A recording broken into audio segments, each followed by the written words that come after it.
Hello, and welcome to another episode of The Comedian's Paradise. Today's guest is the brilliant, fantastic Matt Lowes. He's a good friend of mine on the circuit. He's an absolute joy to have on. I hope you enjoy him. Here's what happened.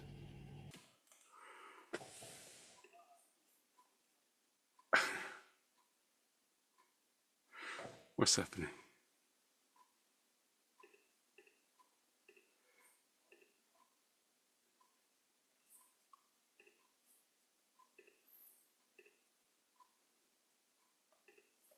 Hey Marvin, How are you doing, Matt? How are you keeping? I'm good, mate. How are you? I'm very good, very good. Good. I've seen a few of your heckle clips from the last one. That was Oh, quite did you? something. I, I probably, well, from the last one, I probably won't remember what happened, to be honest. But oh fuck, I had to sing, didn't I? Yes, and he said, "How about he let himself go?" And then what's it called? Sorry. Um, when the daughters asked you, asked, so back to the open relationship as you did. Oh, that was amazing. Oh yeah, oh yeah. Fuck, I forgot about that. Is it Heckle next Wednesday as well? I'm with you next Yeah, Wednesday. Right. Okay. you, Fine. you're good at the heckle night. Oh, thank you. I just roll with it. I think that's the way to do it. But they always go for me as well. Fine. Yes, some of your responses was quite funny. I remember with Kevin. He said, "Yo, bruv, you gay for real, yeah?" And you're like, Oh yeah. Yeah, he never took me up on that offer. "I know, Saudi would have been disappointed." Now, is that gay? Is that porn, Matt, behind Well, you? in the background, just the gays back there, yeah. Is that Yeah. Zac Efron or something? No, no, it's just a painting. It's just yeah. I don't think it's supposed to be anyone. Okay, what what But what made you get that? You were like tired. You're like, right, if there's no material, let's do it. no, I mean my mum got it for me. I think that's her trying to be supportive. Oh, okay. When you come out, your mum just buys you anything rainbow. It's just Really? like no. But I think that's her idea of yeah, trying to be supportive. But Yeah.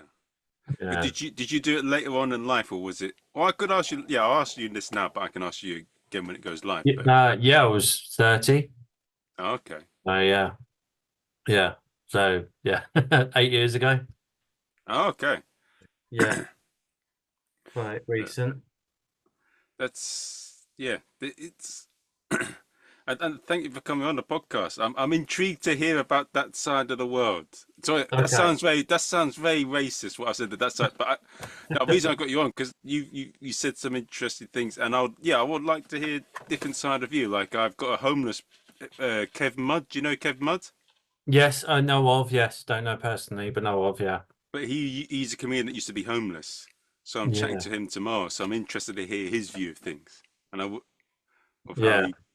Yeah, I love doing this podcast. It's I like to hear different sides of the story. I'm just a Asian, well, half white, half Asian man who dresses up as though that's me, and that's all I am. So I want to hear. I mean, don't put yourself down. You're more than that. But yeah, no, I was listening because I didn't know you did this podcast. So obviously, yeah. So I was brushing up on it today. I listened to the people that I knew. I listened to Adam's one, Yeah. um, Dave Wilder, Oh yeah, he's Alvin great. Lee. Yeah. So yeah. So I listened to a few of them today. Ah, okay. Did you like? Did any of them stand out, or any bits that were surprising? No, I just found it interesting. It was good. Yeah, I enjoyed it. Yeah, I mean, I know Dave and Alvin, and I met Adam at your Oh on yes, yes, yes, Friday yes. on that Friday night one. That was, yeah, he's really funny. He's so funny. Oh, he was so good, wasn't he, at that gig? Not that, and not that we weren't, but I just felt that the thing that I liked about him, right, was the risks he took, And I Yeah. found what I really enjoyed about it was he was risky, wasn't he? And Yeah. the way he But was that, able to get away with it. yeah, but that's, I mean, he's been doing it 10 years, right? Yeah, So that's 10 years experience there, isn't it? That's, yeah. no, Yeah. yeah, he's very good. But Experience counts for a lot, doesn't it? what are your thoughts on him being cancelled from certain clubs? Yeah, well, I didn't know about that either.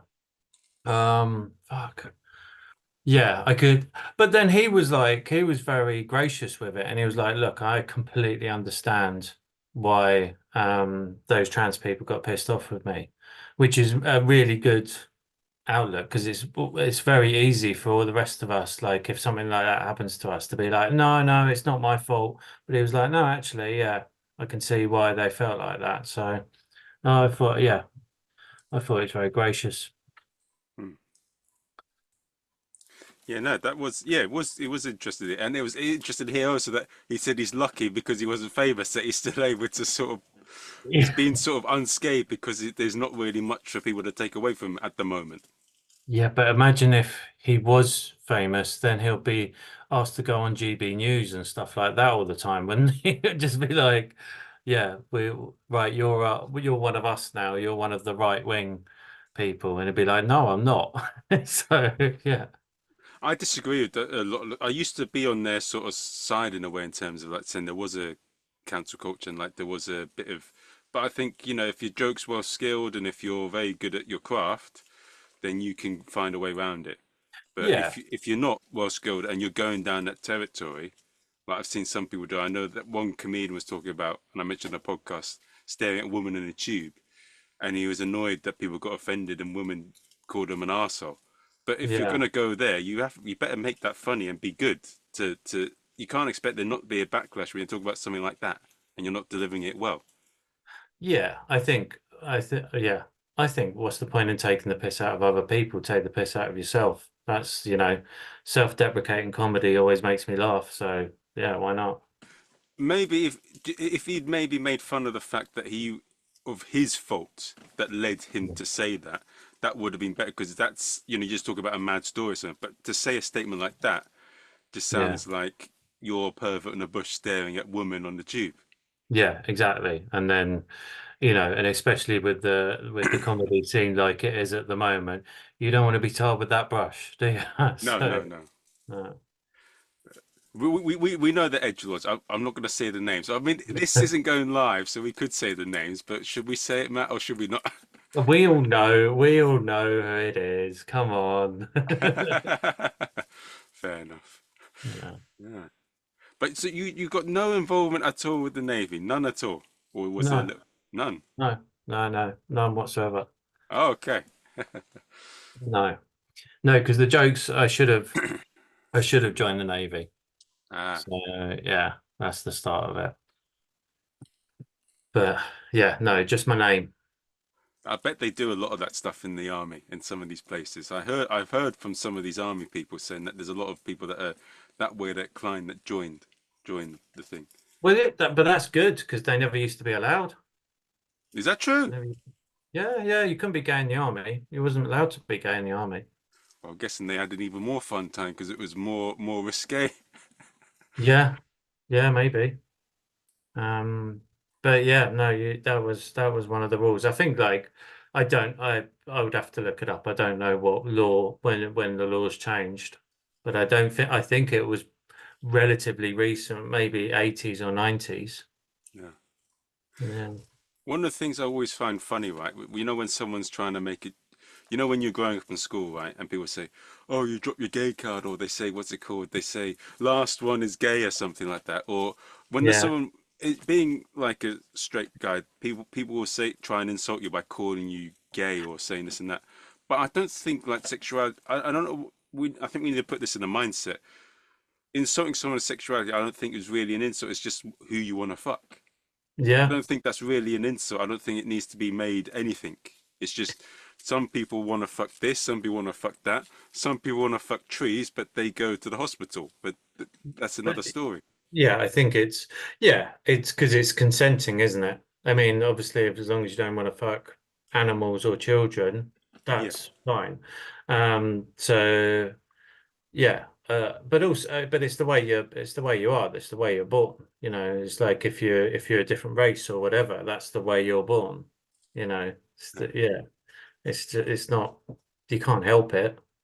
It is what it is. Hmm. So yeah, So you've like all comedians, we've had things that happen to us, and also, by the way, what I think we're gonna, this conversation has flown straight, so I think I'm gonna do it. This we're just gonna go through it. But one of the things I've found with comedy is I don't think this is necessarily something that's attributed just to comedians. I think we all got some sort of trauma or something going on. But we as comedians, and I've spoken to clowns on this, we get the privilege of letting it out and letting all our crap out. That's the main thing we get. That's the gift uh, we have as a performer is whatever bull crap we've had, we let out on stage. yeah, yeah. I think you're right. I think you're right. Yeah, because it's like because people say it's like our therapy, and it is, isn't it? We can just go up there and say it, and people listen. I mean, God knows why they listen, but people listen, you know. So I'm going to take this down actually because I feel it's a bit of a distraction for me. Fair enough. I don't. I'm going to replace it with some actual porn. Oh, Um, thank you, with man. a TV of just two men fucking in the background, and I Oh, thought that okay. will be a better. No, I'm not. I'm not going to do it. Is there going to be any particular name like Daddy found a police officer? I mean, my favorite video is Mummy fuck the babysitter, but that's that's another that's another story. I'm. I put you off there. No, I was going to say, do you know Ben Pollard? Have Who's you he? seen?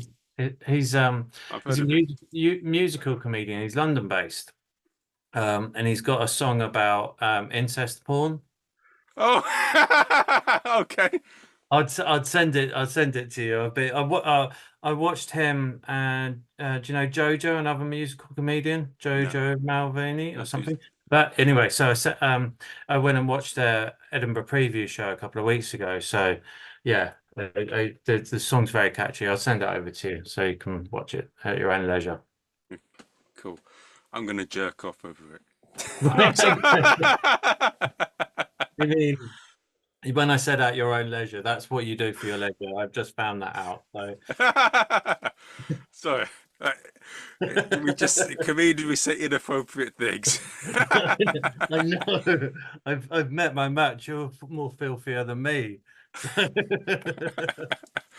uh, but so following on from like the what do you think is the thing that made you become a comedian? And is there a part of you that feels that comedy is there if it's not too personal, is there something that comedy fills for you? Is there a gap in your life that comedy fills? yeah, yes. Is this short answer to that? The long answer is well, so first of all, the first question was what the first part of the question was what made me get into comedy, right? Yeah. Um, so yeah, I always wanted to do it. Um, and I was like a very shy child, very shy young adult, teenager, whatever. Um, and like even at school year nine, I knew I wanted to be a comedian. That was what I wanted to do. But obviously, I'm very shy. I was very shy. I'm not going to get up on stage or whatever. And then eventually, I did a best man speech, and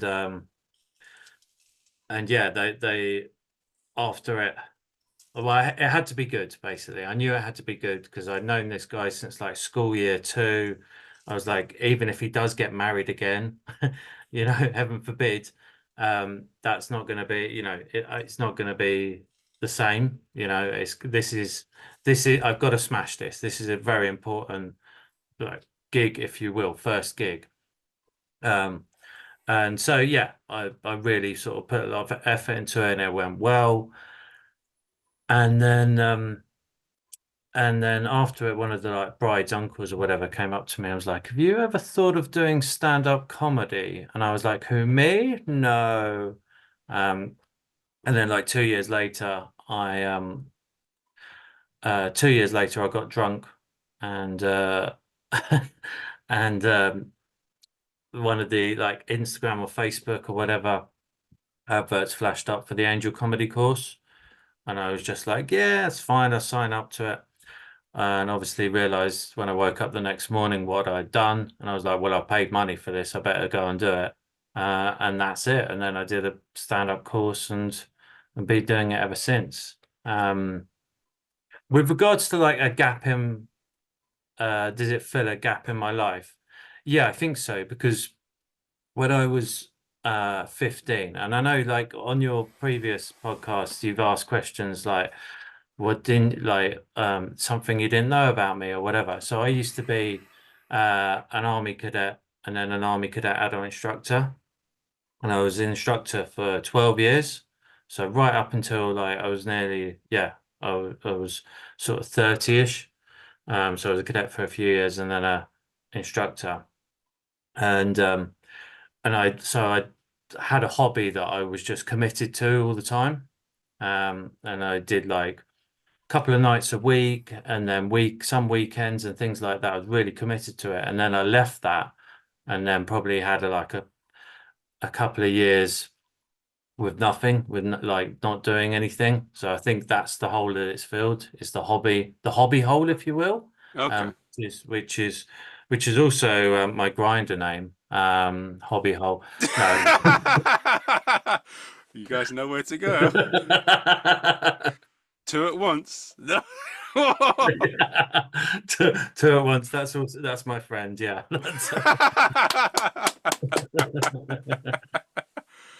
I do, well, I wonder what they're going to think that slapping sound is as well. Oh God, sorry.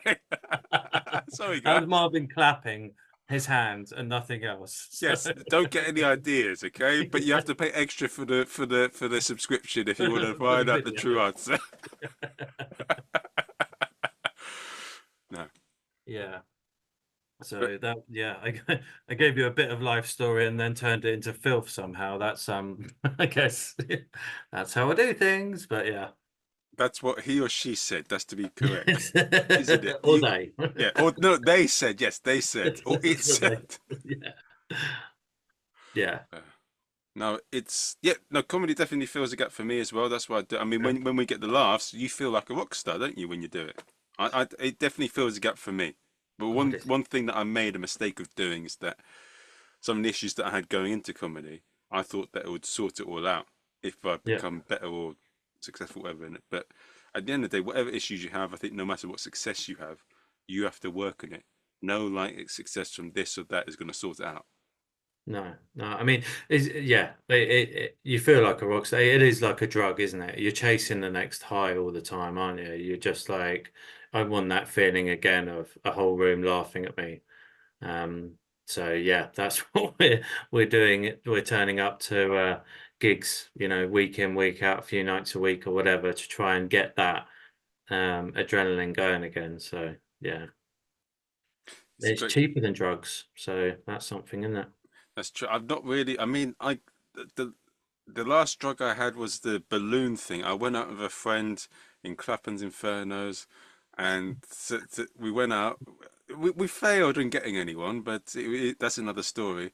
But there was these. It's funny, right? Sometimes the drugs and all that, they're quite easy to spot. Like in Camden, we see them, Especially and if it's a balloon. yeah, it's so easy to see them. Like I don't know why the police didn't, but it is whatever.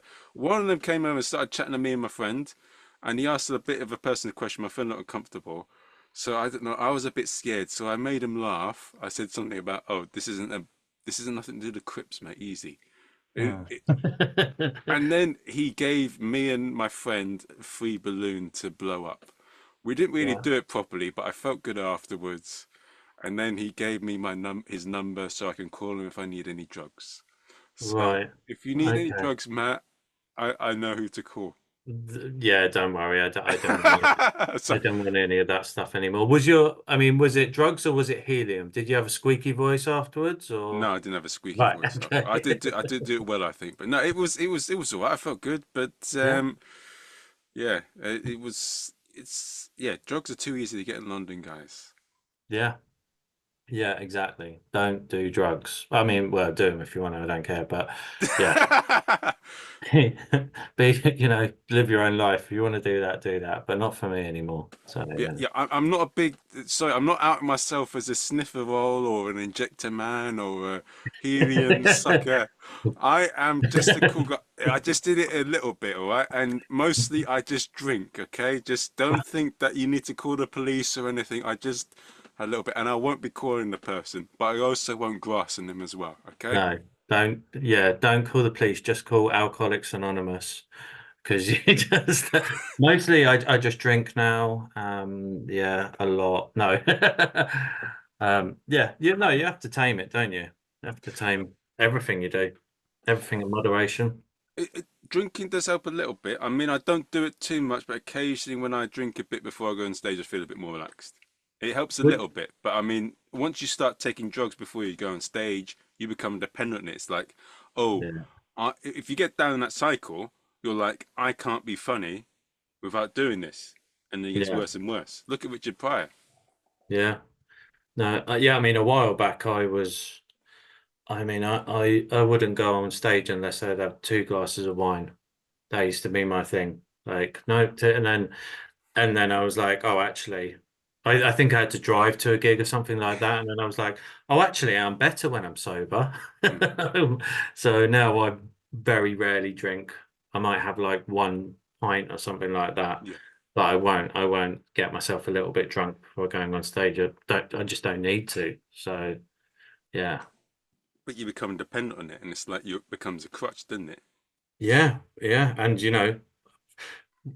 prices in London of a pint or a glass of wine or whatever, it soon adds up if you're doing a couple, 2 or 3 gigs a week or whatever. Yeah, So it's so yeah, tempting though when you go to gigs to have a pop. yeah, because they're mainly in pubs. That's it. They're mainly in pubs and bars. So it's there. It's there ready for you. Yeah, that's why it's a good thing I set up a comedy gig in a cafe. Yeah, which you can bring your own booze into as Yes. well. Is that But yeah, worse or no, better? yeah, no, much prefer that. A comedy show and a cup of tea. How lovely. Yeah, nice and peaceful. Yeah. Though what comes out of people's mouth at that heckler's gig isn't peaceful.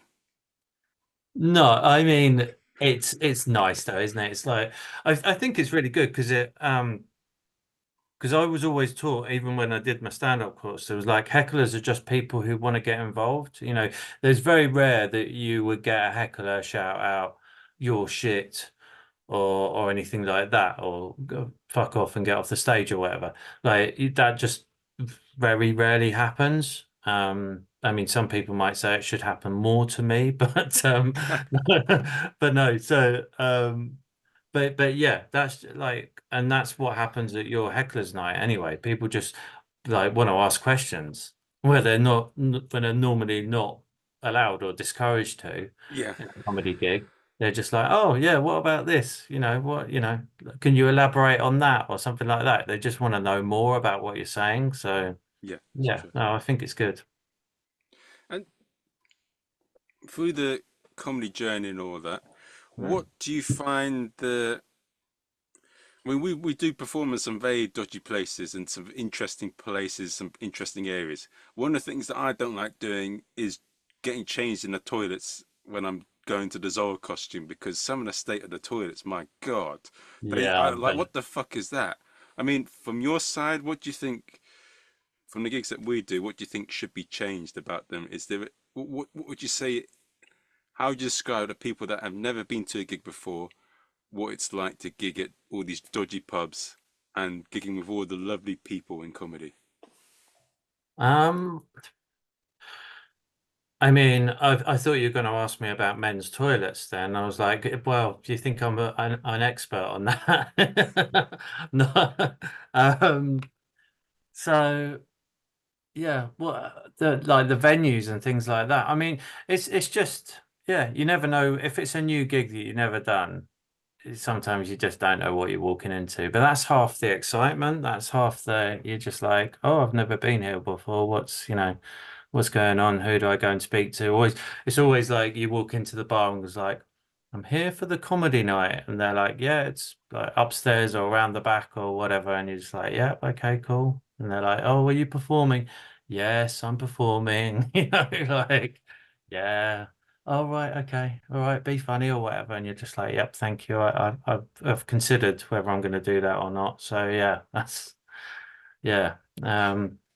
But yeah, I mean, yeah, it's just, yeah, some of these venues are a bit dodgy or whatever, but it's all right. I don't really worry about the venue. I just worry about the audience numbers and Yeah, whether they're a good audience.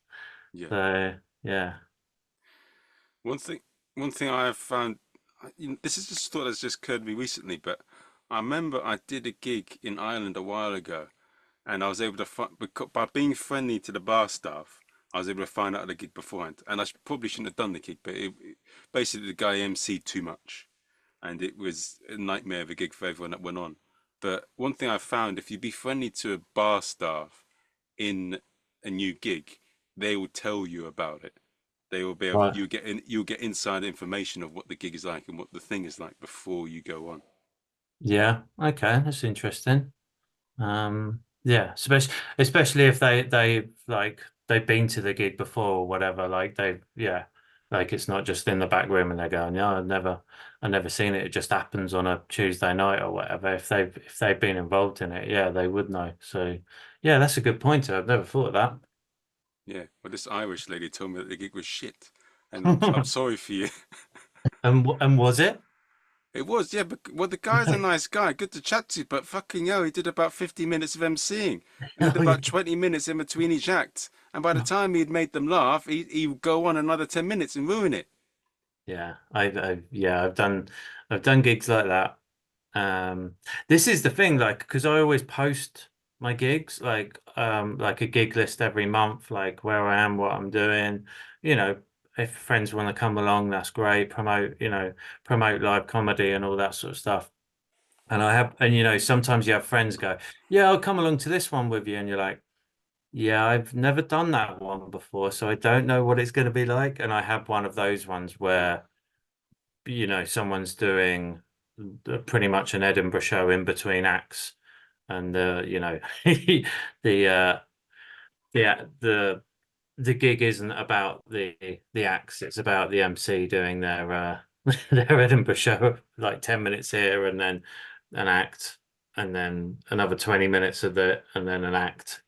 So yeah, it's not the right attitude to running a night or emceeing, is it? Should be all about the action. That well, the mistake with that is if you don't get people on sound, it's not a nice night, then you won't see if your joke works or not. No, no, exactly. That's the thing. Yeah. Um, yeah. If everyone's having a bad night, you're like, "Well, this was a bit of a waste of my time because I don't know whether those jokes worked or people were just, you know, laughing out of politeness or just sitting there Yeah, stony faced out of boredom of the whole night. So yeah. yeah. No, it was. I did. I'm not saying which gig it was, but I did a really interesting gig. It was in the bar. Normally it's downstairs, and it was in West London. And fuck, I may rule that something there. But anyway, the gig was. It was an interesting gig. The thing is that the host did wait. There was only about six acts, right? And what they should have done is they should have just gone straight. And this was yesterday. Should have just gone straight through one half, Right. but they dragged it on. They did three breaks, and each break was 20 minutes. So Yeah. by the time there was audience there was only two people left. Yeah. And it was a hard gig, but like President Bonjo, he did it as Benjamin Bello, but he was fucking amazing. The thing is, right, you know what I was saying about you got to win you try and, if they're on side, then you can find if the jokes work or not. I did too much with that because the gig was hard, but he did it right at the start and did it well. And he basically, I did too much of that, and then should have been more disciplined just to get the jokes working. And I Yeah. only end up doing 2 minutes of jokes. But yeah, he did brilliantly, and it was like Yeah. his No, stage he's great. presence, his confidence, even as him. It was just, yeah, he just completely owned the room, and yeah, well, Yeah. he's brilliant. Yeah, no, he's great. I've not seen it I've not seen him do it as himself, but I've seen the president of Bonjo makes me laugh so much. It's just such a great act. Ah, his line, I am an African. I don't need a microphone. Yeah. Anyone listening outside would make me sound a bit racist, but all right. I'm in my room, right, and I'm doing it right by a window. So if anyone's walking past and they see some guy say, I am an African. I don't need a microphone. It just doesn't sound right, does it, man? No, no, exactly. Yeah.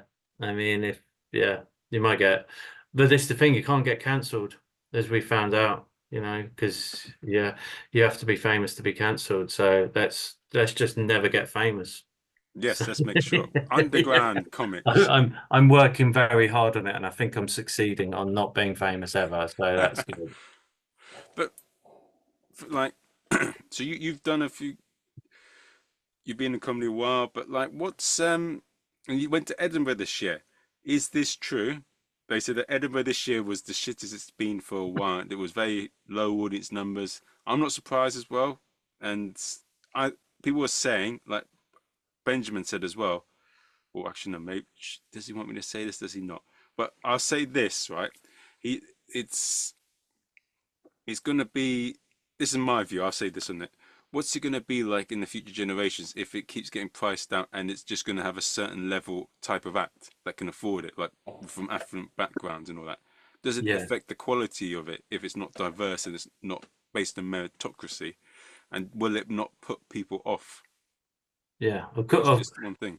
Yeah, of course it's gonna get worse if people can't afford to go. If it's not open to, working classes or whatever, then you know that that's some of the best acts, isn't it? So it's just not gonna.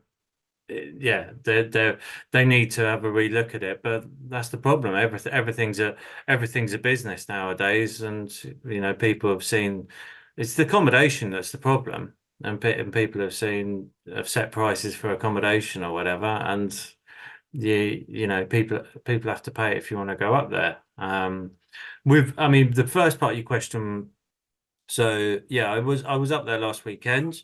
I don't think the weekends always will feel busy, I guess. Apart from like that was like second weekend, so the first weekend might have been quiet. I don't know. But yeah, I wasn't really there on like a Tuesday or whatever, so I can't really comment on, you know, how it compares, you know, um to previous years on like a, midweek midweek night. But it felt busy. Like, so I think most of the shows that I went to see were people like the acts were saying this is my best audience or my best people. Yeah, and they're not just saying that, they're like this is the best, the most amount of people I've had in. So but that's second weekend, isn't it? So maybe this coming weekend they're going to get even more, who knows. But Yeah. yeah, it's yeah, no, it's difficult. I want to take my show up there next year. um and I'm just like, where am I going to get the money from? That's the big thing, isn't it? How much is it going to cost me? Where am I going to get the money from? And what I might end up doing is just doing like a couple of weeks or a week or something like that, and not doing the full run, because of the costs. So this is what actually I think he should. Benjamin would be okay with me saying this, but if he doesn't, then I'll check with him. But he Yeah. says that if you want to get reviewed or all of that and attention, if you want Mm. to get reviewed, you need to go to the paid fringes. I mean, that's and well, actually, no, Ian Lane pointed that out. But also, one of the things that has been said is that the going to the fringe to get discovered. He's saying that people already know who they want to find, and Yeah. before they even go to the fringe, rather than actually getting discovered in the fringe. And you need to go in the fringe deciding what you actually want from it. Yeah. Yeah, I don't think there's that so much anymore getting discovered from the fringe. Maybe like back in the day that was the thing, but obviously there's sort of social media and things like that now, isn't it? Yeah, And people, I'm no good at that side of things, like promoting myself on social media or making little videos and stuff like that. Mainly because I don't like listening to myself back or watching myself back. Like I will not listen to this podcast. Oh, okay. So I mean, I'll listen to all the other ones, Marvin, but I'm not going to listen to this one No worries, because mate. I just I want to be forgive able you. to sit there for like half an hour listening to myself. It just doesn't. Yeah, it doesn't. I can't stand it. So I mean, maybe people are listening, going, "Yeah, I can't stand it either." I don't I know. don't know. But but yeah, yeah, so for that reason, like not being able to watch myself back or listen to myself back, yeah, I'm not in a position to make like skits and videos and stuff like that. It's just, yeah, it's not going to work for me. So, but yeah, that is the sort of main route now, isn't it? Okay. Yeah. Mm. But there is a thing. But I spoke to Dan Leese, and he's been in Edinburgh Fringe for ages. And he Yeah, says that if you do get an award, you are going to speak to producers. So there is yeah. still something there, but it's just things are changing. We've got to adapt to it as well. But not thinking that the Edinburgh Fringe is the be all and end all.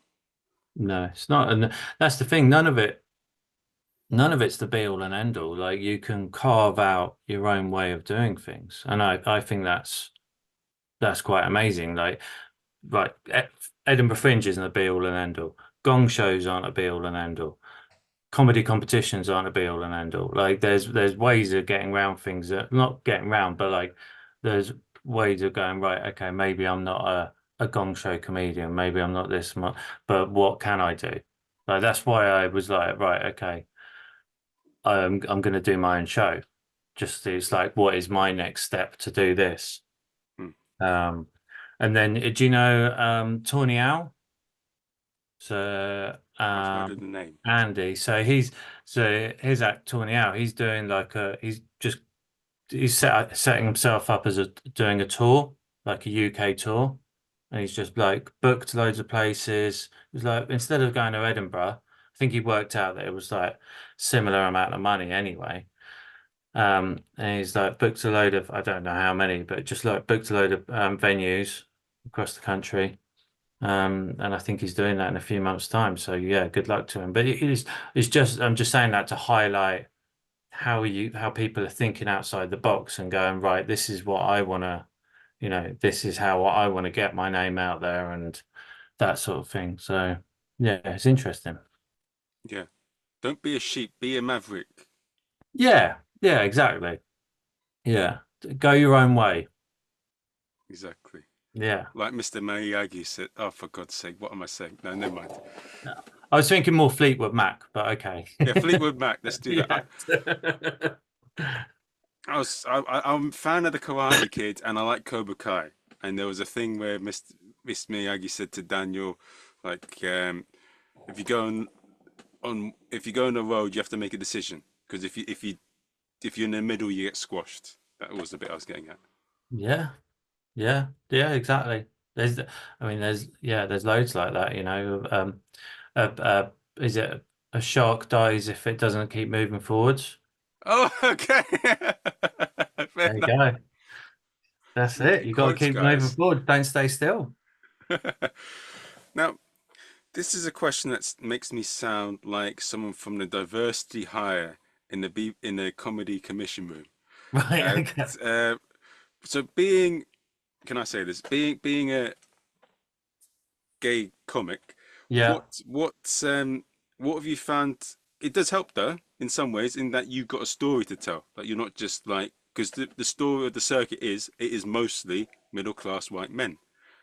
But Yeah. being a gay comic, it gives you a bit of an angle. But Yeah. do you get any backlash from it as well? Because there is all sorts of dodgy things that go in comedy. Do you get anyone say, "Listen here, Matt, I ain't fucking over you on my fucking bill. You're into geezers, so you can't come." Do you get Um, any dodginess in that from what I any? would say to that is if I'm into geezers, I can certainly come. No, no, so yeah, it's I've not had that, but then you never know because you apply for gigs and things like that, and you don't get someone coming back to me. I would love it, in fact, if someone came back to me with a voice mate going, "Listen, Matt. You can't come and do my gig. Just a little voice note that does that. That would be amazing.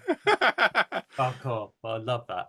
Um, but um, but yeah, I mean, when you said about the angles, yes, it does help. Like when I first like did my comedy course, they were like, right, try and find something different about you, and talk about that and exploit that because that will potentially be interesting to other people.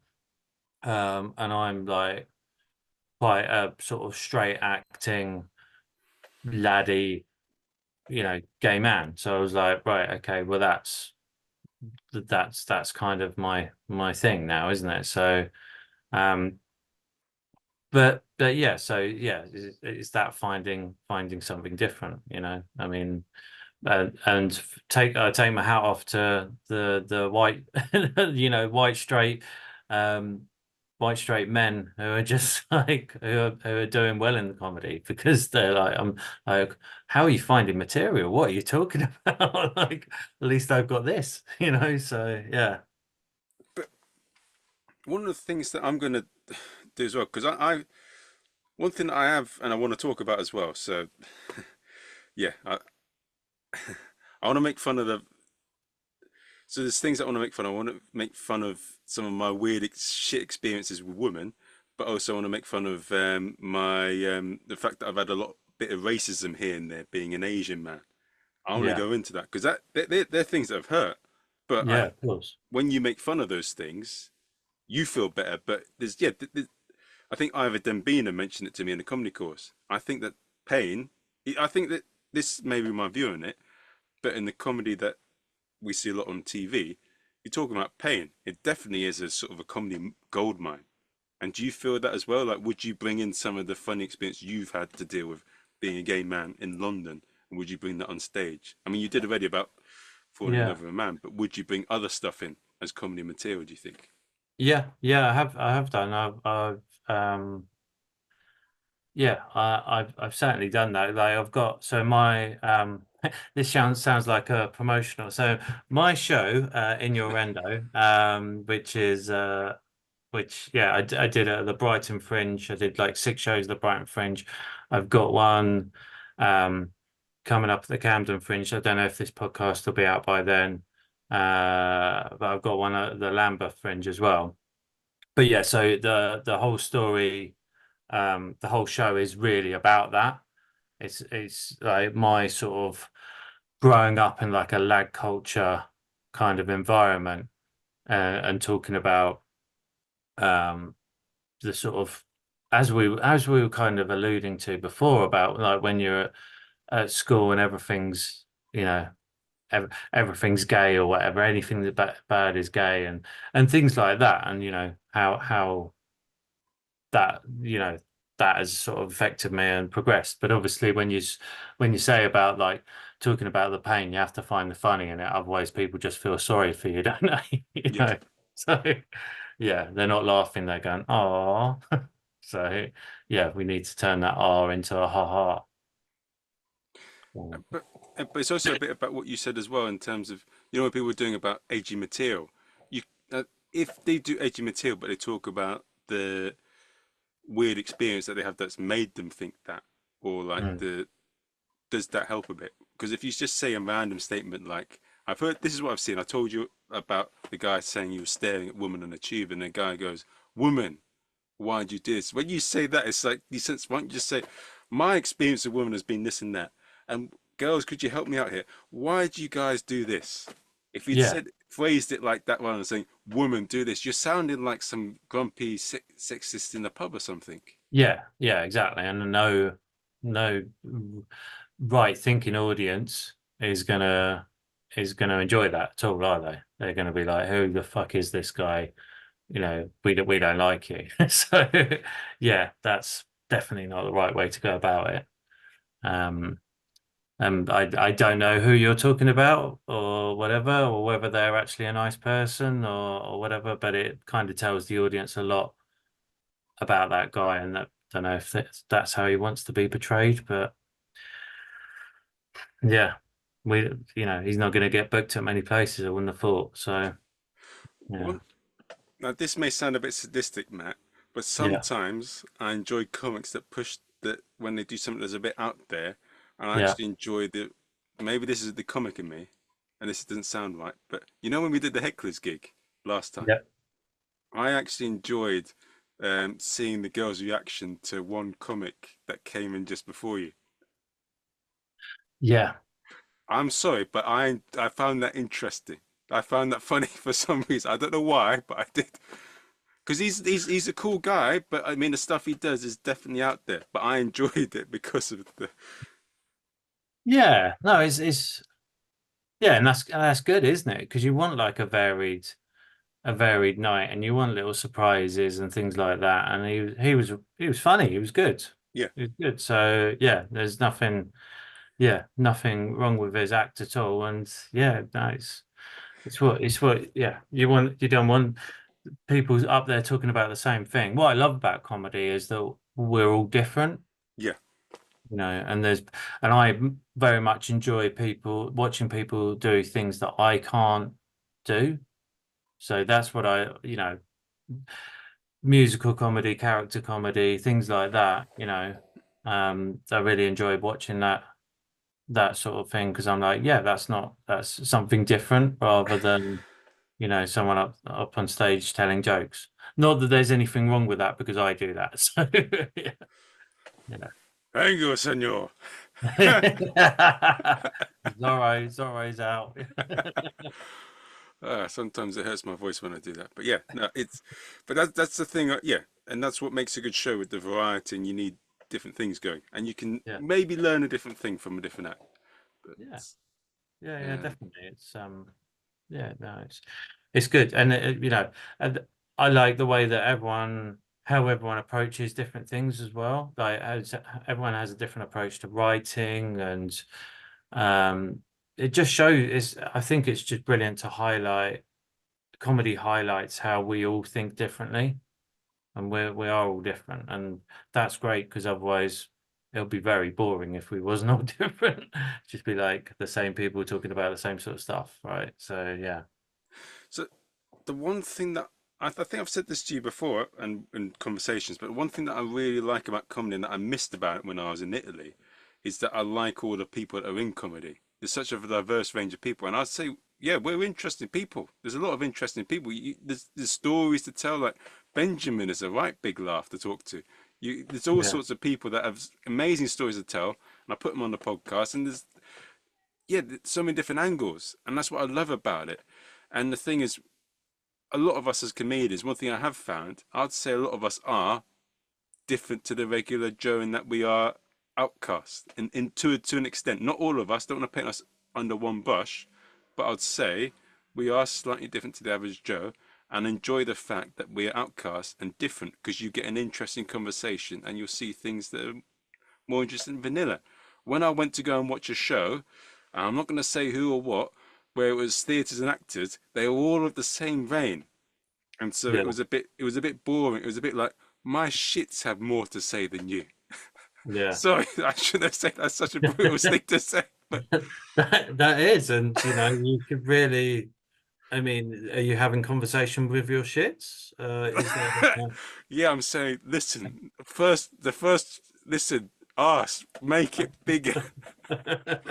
No, it's not. The point is, that's what I like about comedy. There's all sorts of different range of people in it, and you will see a different point of view.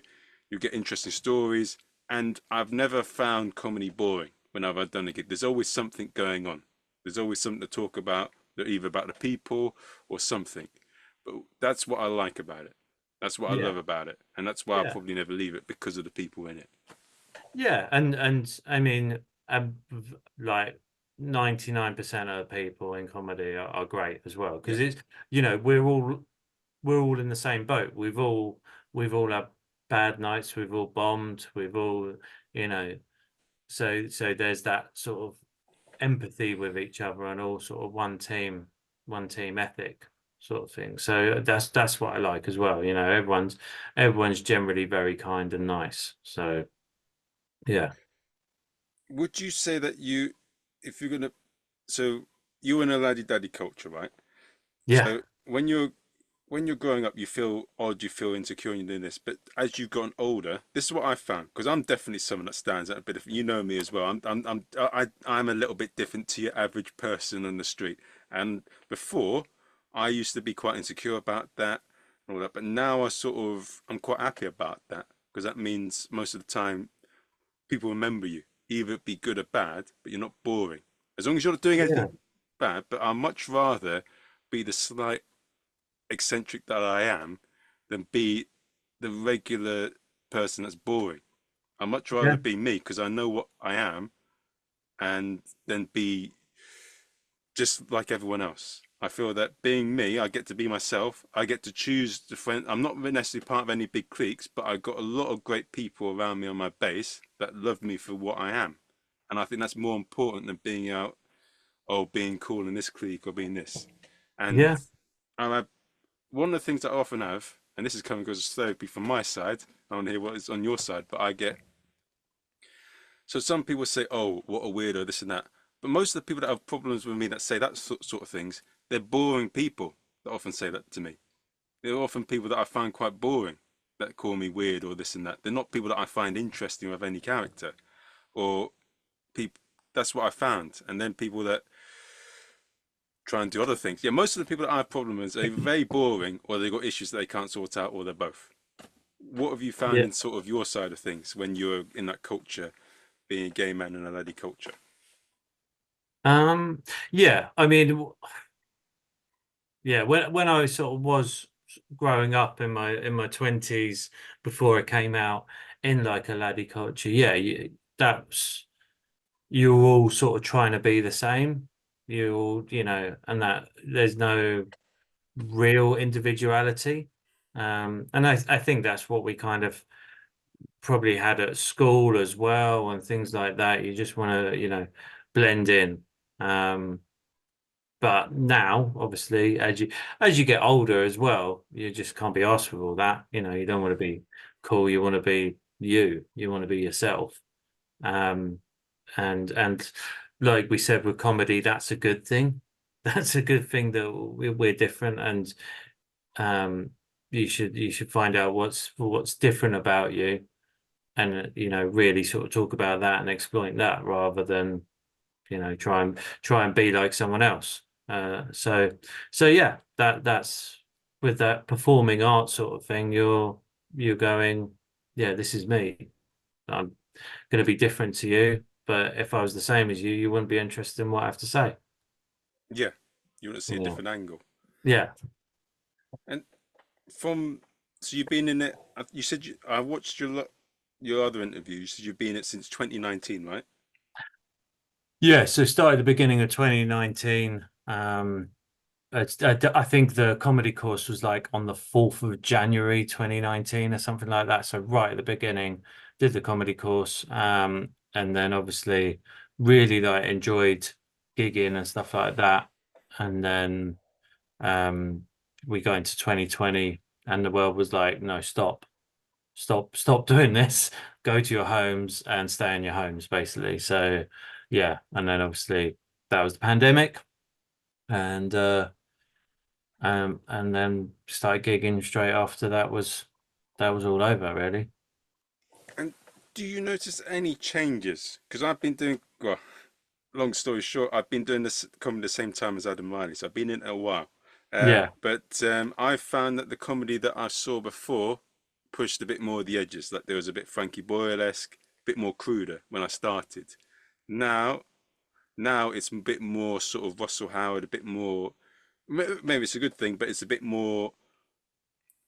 It's shifted a little bit to a nicer form of comedy. Not yeah, everyone, but there's like people doing American style comedy. We've got some edge lords, but there's a lot of people that are. Sometimes some people do comedy that I've seen on TV, kind of thing, like Russell Howard, that sort of thing. yeah, There's a shift from. There's a slight shift. Not everyone, but I'm saying that there's more of that now than what there used to be. yeah. I mean, but you've sort of seen it over what, 10 years or Yeah. yeah. So yeah, society changes, doesn't it? Society changes over 10 years, and yeah, I've seen it over well 5.5 years or whatever. Um, but yeah, and I don't think it's such a bad thing. I think I haven't seen anything from Frankie Boyle recently, but I understand that he's really changed his comedy. And it's still absolutely hilarious, but he's not being, as edgy or as sort of in inverted commas offensive as it is as he used to be. Yeah. And I think, the last I don't yeah, the last of those sort of people is like your Jimmy Carrs and things like that. And I just think that's probably going to die out now. I think that they get away with it because they're so famous, they got a following. That's what they've always done. But I think anyone, and I could be wrong, but I think anyone up and coming in the open mic scene, wanting to be an edgelord, wanting to talk about, I don't know, the Holocaust or raping women or awful things like that. You know, that's I'm just thinking about sort of Jimmy Carr jokes really, but that's not gonna nobody's gonna like that. I think because society's moved on. Yeah. So One comic mentioned this a while ago. They said you got to have the authority to do that. And that's what you mean by Jimmy Carr. He's already built the base, so he can say those sort of things. yeah, well, yeah. I mean, he is saying those sorts of Yeah. things, and he's but that's I don't know that yeah, but that's kind of I don't he gets away with it because like that's what he does, It's just like yeah, fair. I do, it doesn't, I don't think it really bothers me that much. But obviously, when you're at like an open mic night or a little night in London or whatever, and someone's trying to be a bit of an edgelord, you're like, yeah, maybe not. I think you can. You're not gonna like me saying this, but I think you can talk about a lot of different things and even the controversial topics. But you Yeah, better be prepared for the backlash, and you better be skilled to do it. And don't be upset if people don't respond the way you wanted when you've gone there. You've yeah, decided to go there, so you be prepared to face the consequences because you really better be good and you better be play it very well. Like we said with Adam Riley, he took yeah, those risks, but he knows how yeah, to play it. And if you're gonna yeah, don't complain if you don't get the response you wanted, if you're gonna go there. yeah, yeah. I think so. I think yeah. I mean, there's ways and means of doing it, and Yeah, being a bit talking about certain issues or whatever. Um, but you've got to make it very clear to your audience that you're not you're on the right side rather than the wrong side, I guess. yeah.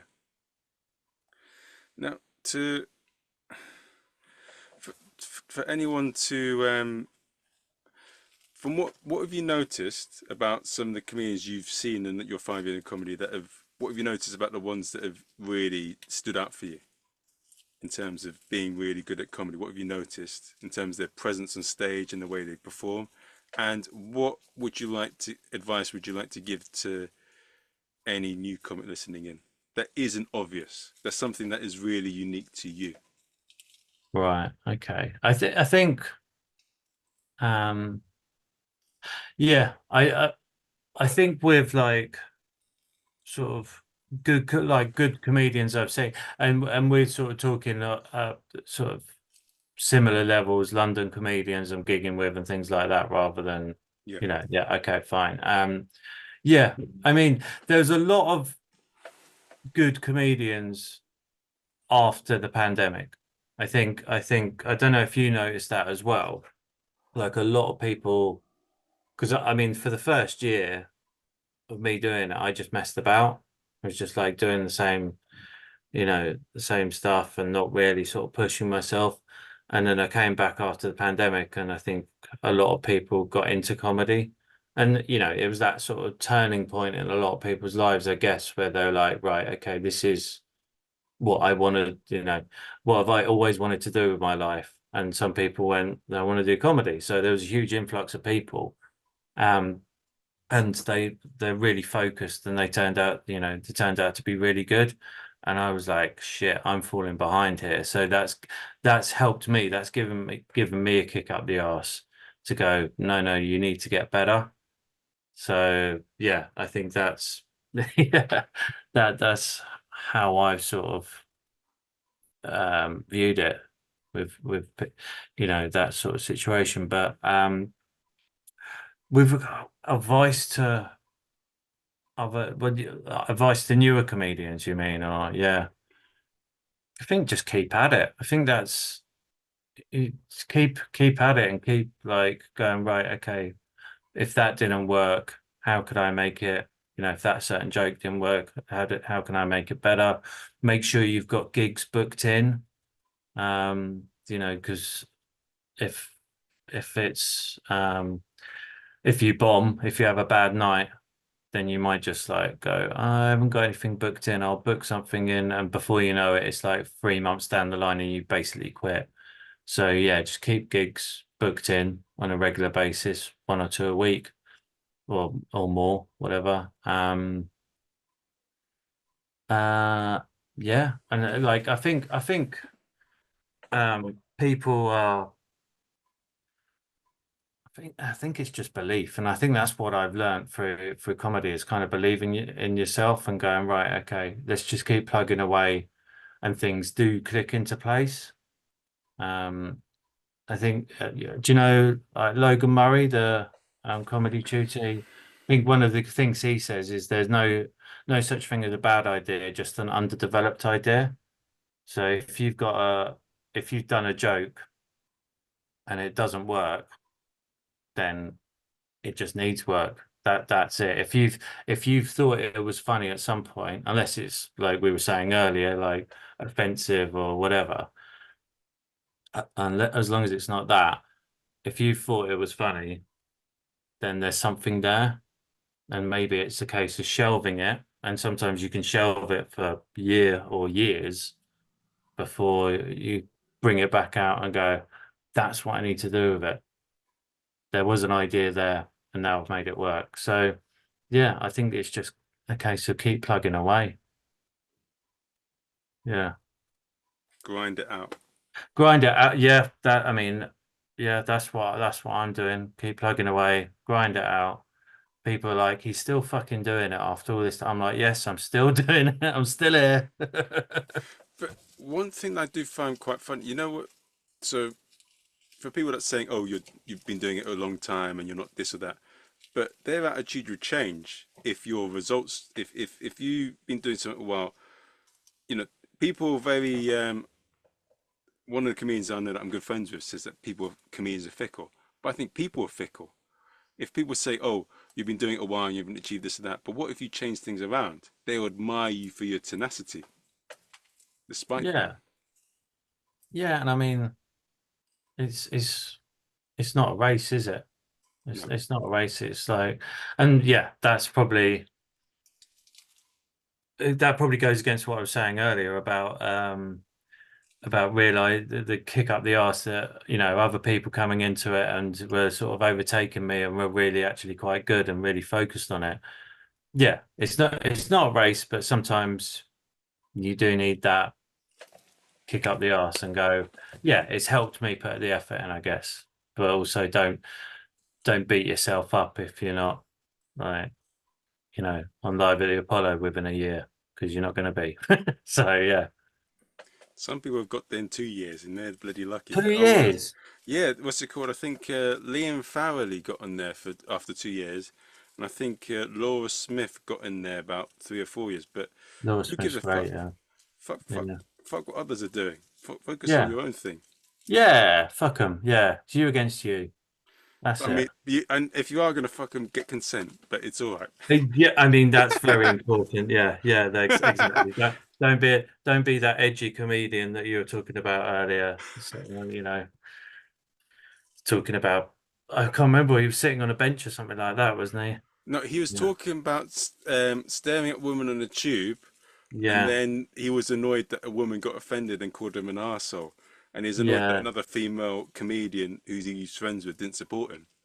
And Yeah. then, but it's the funny thing, if you're going to say something like that, you need to make it funny and you need to say it in the right way. Why do you think that? You can't just say something that's dodgy and odd like that without any story or reasoning. And if Yeah. it is a disturbed thing, make it a bit of a joke about you, about why you think that, because you're disturbed. I think that because I suffer from diarrhea, so it makes me happier to. I don't know. That's but you're the I joke thought at that the was a end of the story. confession there. I thought that was Don't try and put me in a hole, Matt. Don't try and get me cancelled. And no. I meant the diarrhea bit. oh Um, yes, I probably do we'll have take a that. break if you want. It's fine. To be honest, I have blocked a few toilets, Matt. Okay. I remember one time there was one person. Yeah, I Do I want to hear this? I don't no, know. sorry, sorry. Yeah, yeah. The roles have switched, guys. Matt's now interviewing me. I mean, you could tell your toilet blocking story. It's your podcast. Go for it. I Yeah. want to hear it now. Let's go. Are you having dinner after this, Matt? I was going to, but I don't think I will be now. I think Sorry. I'm definitely dieting. So, for anyone that wants to know about you, including any prospects that may want to get to know you on a deeper level, how do they find out about you, Matt? Any prospects that Well, I don't know if get, someone's listening and they're like, "Oh my God, that Matt, he is buff." If they want to, like, yeah, no, nobody's doing that. okay, That's not happening. But yeah, I mean, I'm on Instagram, which is matt.lowe's. And Grinder is always a good one. Uh, yeah, I mean, and also, like I say, I'm doing a show called Innuendo. I I don't know when this podcast is going to be coming out, but the 22nd of September, I'm at the Lambeth Fringe. If you're going to put it out before then, I'll um, be putting it out this Sunday. this Sunday. Fuck. Right. Okay. In that case, 22nd of August. 22nd of August, I'm at Camden Fringe at the Rosemary Branch Theatre at 9 o'clock. You can get tickets on to get tickets on the Camden Fringe website. So yeah, please tell me you've got thousands of listeners on your last count. I've got about 200 subscribers. Perfect. Yeah, So that's there it. are people listening in. I don't know how many, but it varies with each episode. So what I'm gonna put, I'll say, guys, if you come and watch his show, he'll fuck you. No, I'm joking. I'm joking. I'm not gonna say that. I mean, that's a threat, isn't it? So, I mean, it's only very small, so it won't hurt. So don't worry.